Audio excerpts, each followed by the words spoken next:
From the JAMA Network, this is JAMA Neurology Author Interviews. Conversations with authors exploring the latest clinical research, reviews, and opinions featured in JAMA Neurology. My name is Dr. Cynthia Armand, Associate Professor of Neurology at Albert Einstein College of Medicine, Montefiore Medical Center. Today, I have with me Dr. Jesper Hallas, who is discussing his work titled Risk of Stroke and Myocardial Infarction Among Initiators of Triptans. Dr. Jesper Hallas is a professor of clinical pharmacology at the University of Southern Denmark in Odense, Denmark. Dr. Hallas, welcome to the podcast. Thank you for joining me today. Thank you.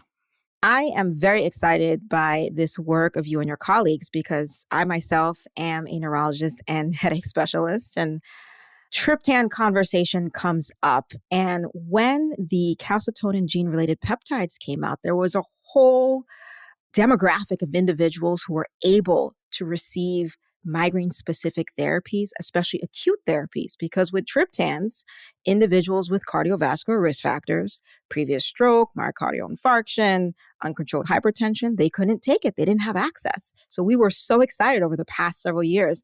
Tell us about the inspiration of this particular study as it relates to that. The inspiration came from a query into our unit of pharmacology questions about a particular patient who had migraine who needed treatment, and the inquiring physician was anxious about this patient's cardiovascular profile. Would it be safe to prescribe triptans? Mm-hmm. And one of my clinical pharmacologist colleagues, first author Christian Lund Petersen, looked into it. And what he found was that there were some fairly convincing case reports of patients who had ischemic events while starting triptans. And from a pharmacological viewpoint, this makes good sense with the triptans being potent vasoconstrictors. Mm-hmm. However, if you look at the observational literature comparing users of triptans to non-users of triptans, there was actually no indication of an excess of ischemic events among those who took triptans. Mm-hmm. And we were a bit puzzled about that. He discussed it with me, and I suggested that we could actually, with the Danish data, address this question, only we need to design the study a bit different from what was usually done.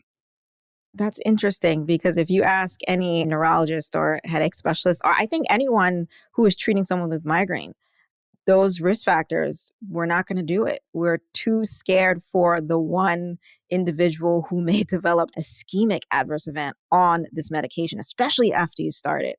So I'm interested to learn about the design of your study because I would think it would be difficult to design something like this because of all the confounders. Exactly. We thought that as well. We interpreted this scenario as a matter of, as you mentioned, confounding, that the patients who received triptans would have a lower cardiovascular profile than those who did not receive triptans. And if you cannot adjust for that completely, it will look as if triptans are either innocuous or might even look as if they're beneficial in terms of having these ischemic events. What we decided to do was to employ something called self-controlled design. And there are several variants of those, and this one is the famous case crossover design. You can think of it as a very tightly matched case control study. Normally, in a case control study, you would look at someone who has the outcome. This would be an ischemic event. And you would look at a control person who did not have the ischemic event.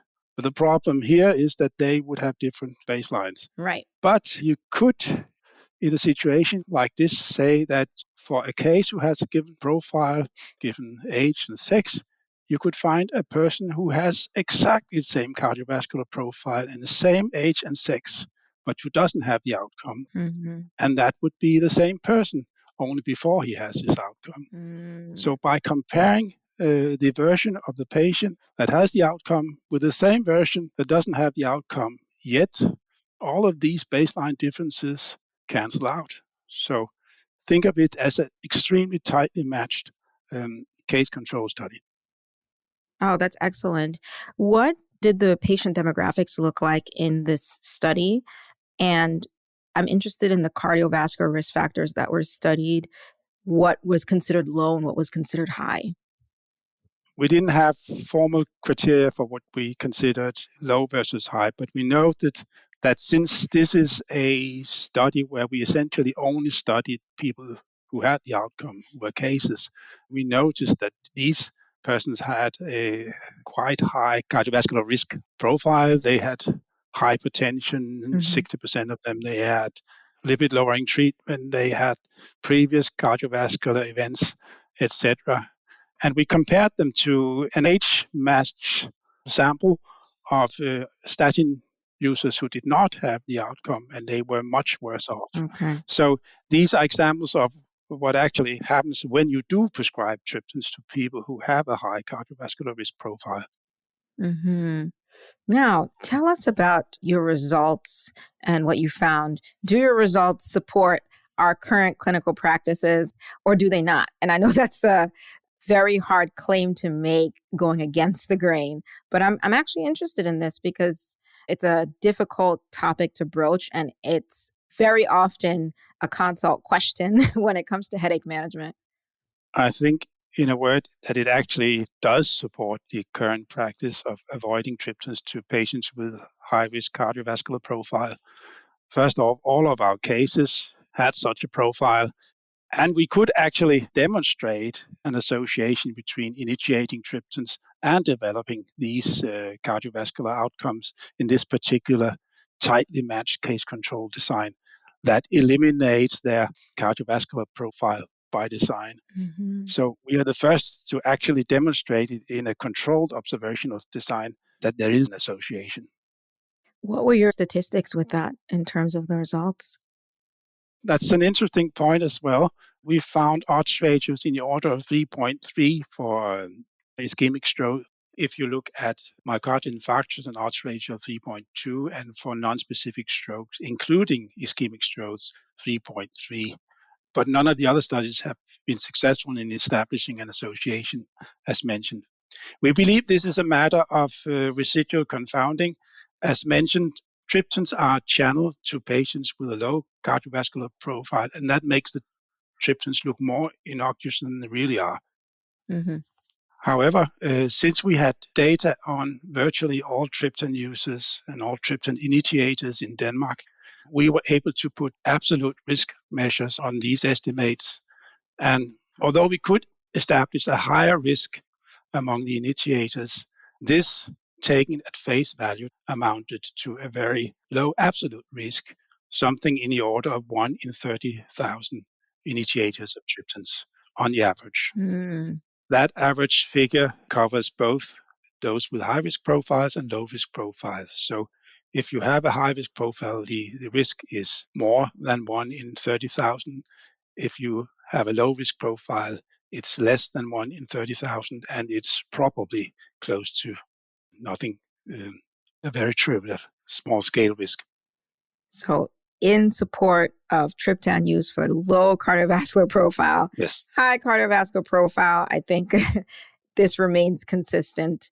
And I mean, where do you go from here? Do we rest our case and that's it?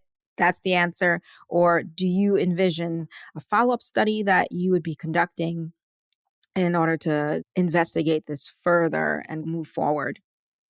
You mentioned the new options for migraine treatment, Yes. the monoclonal antibodies and the oral agents. They are certainly interesting from a cardiovascular point of view as well, and with studies looking into that. Problem here is that triptans are used quite extensively. We were able to get data on more than 400,000 initiators of triptans. These new drugs do not have nearly as widespread use, and we have to Right. collect data from a multitude of countries. I'm certainly looking forward to that. That would be very interesting, especially because the calcitonin gene-related peptide is a potent vasodilator.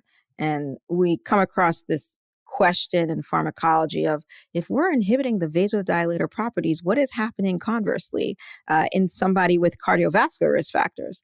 Yeah. Maybe that's the question you're going to try to answer later. I don't know. We'll see. I'm excited for that. Yeah.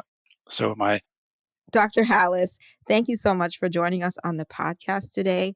This is wonderful work by you and your colleagues, and I'm certainly looking forward to more about this topic. I'd like to thank my co-authors, Christian Lund Petersen, who was a trainee in clinical pharmacology. I'd also like to thank my two other co-authors, Anders Hågaard and David Geist, who are world-class experts in migraine and migraine treatment, who have really helped making this such a powerful and convincing study.